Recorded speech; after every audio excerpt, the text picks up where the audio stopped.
"Look, Mr. Hare," said the Crocodile, "it is nothing for my friends to form a line between here and Inaba. There are enough crocodiles to stretch from here even as far as China or India. Did you ever see so many crocodiles?" Then the whole company of crocodiles arranged themselves in the water so as to form a bridge between the island of Oki and the mainland of Inaba. When the Hare saw the bridge of crocodiles, he said, "How splendid!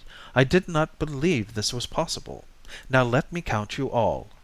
To do this, however, with your permission, I must walk over on your backs to the other side, so please be so good as not to move, or else I shall fall into the sea and be drowned." So the Hare hopped off the island on to the strange bridge of crocodiles, counting as he jumped from one crocodile's back to the other. "Please keep quite still, or I shall not be able to count. 1, 2, 3, 4, 5, 6, 7, 8, 9." Thus the cunning Hare walked right across to the mainland of Inaba. Not content with getting his wish, he began to jeer at the crocodiles instead of thanking them, and said, as he leaped off the last one's back, "Oh, you stupid crocodiles, now I have done with you." And he was just about to run away as fast as he could. But he did not escape so easily, for so soon as the crocodiles understood that this was a trick played upon them by the Hare so as to enable him to cross the sea, and that the Hare was now laughing at them for their stupidity, they became furiously angry and made up their minds to take revenge. So some of them ran after the Hare and caught him. Then they all surrounded the poor little animal and pulled out all his fur. He cried out loudly and entreated them to spare him, but with each tuft of fur they pulled out they said, "Serve you right." When the crocodiles had pulled out the last bit of fur, they threw the poor Hare on the beach, and all swam away laughing at what they had done. The Hare was now in a pitiful plight. All his beautiful white fur had been pulled out, and his bare little body was quivering with pain and bleeding all over. He could hardly move, and all he could do was to lie on the beach quite helpless and weep over the misfortune that had befallen him. Notwithstanding that it was his own fault that had brought all this misery and suffering upon the white Hare of Inaba, anyone seeing the poor little creature could not help feeling sorry for him in his sad condition, for the crocodiles had been very cruel in their revenge. Just at this time a number of men, who looked like kings' sons, happened to pass by, and seeing the Hare lying on the beach crying, stopped and asked what was the matter.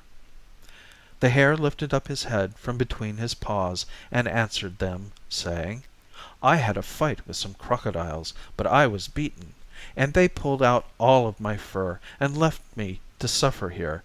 That is why I am crying."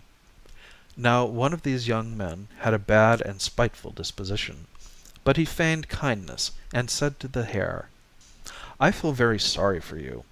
If you will only try it, I know of a remedy which will cure your sore body. Go and bathe yourself in the sea, and then come and sit in the wind. This will make your fur grow again, and you will be just as you were before." Then all the young men passed on. The Hare was very pleased, thinking that he had found a cure. He went and bathed in the sea, and then came out and sat where the wind could blow upon him. But as the wind blew and dried him, his skin became drawn and hardened, and the salt increased the pain so much that he rolled on the sand in his agony and cried aloud. Just then another king's son passed by, carrying a great bag on his back. He saw the Hare and stopped and asked why he was crying so loudly. But the poor Hare, remembering that he had been deceived by one very like the man who now spoke to him, did not answer, but continued to cry. But this man had a kind heart, and looked at the Hare very pityingly, and said, "You poor thing, I see that your fur is all pulled out, and that your skin is quite bare. Who can have treated you so cruelly?" When the Hare heard these kind words, he felt very grateful to the man, and encouraged by his gentle manner, the Hare told him all that had befallen him. The little animal hid nothing from his friend, but told him frankly how he had played a trick on the crocodiles, and how he had come across the bridge they had made, thinking that he wished to count their number, how he had jeered at them for their stupidity, and then how the crocodiles had revenged themselves on him. Then he went on to say how he had been deceived by a party of men, who looked very like his kind friend. And the Hare ended his long tale of woe by begging the man to give him some medicine that would cure him and make his fur grow again. When the Hare had finished his story, the man was full of pity towards him, and said, "I am very sorry for all you have suffered, but remember it was only the consequence of the deceit you practiced on the crocodiles." "I know," answered the sorrowful Hare, "but I have repented, and made up my mind never to use deceit again.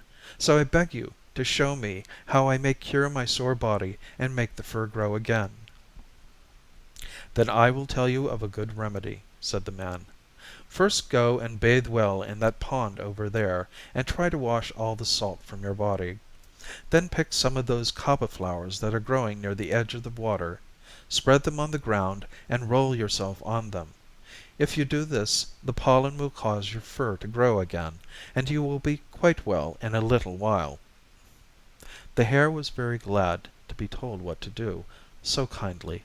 He crawled to the pond pointed out to him, bathed well in it, then picked the kaba flowers growing near the water, and rolled himself on them.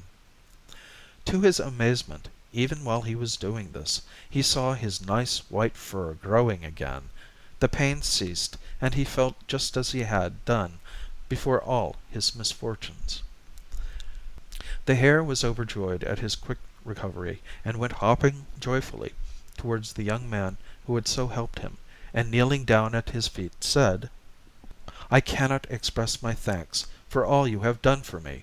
It is my earnest wish to do something for you in return. Please tell me who you are." "I am no king's son, as you think me. I am a fairy, and my name is Okuni nushi no Mikoto.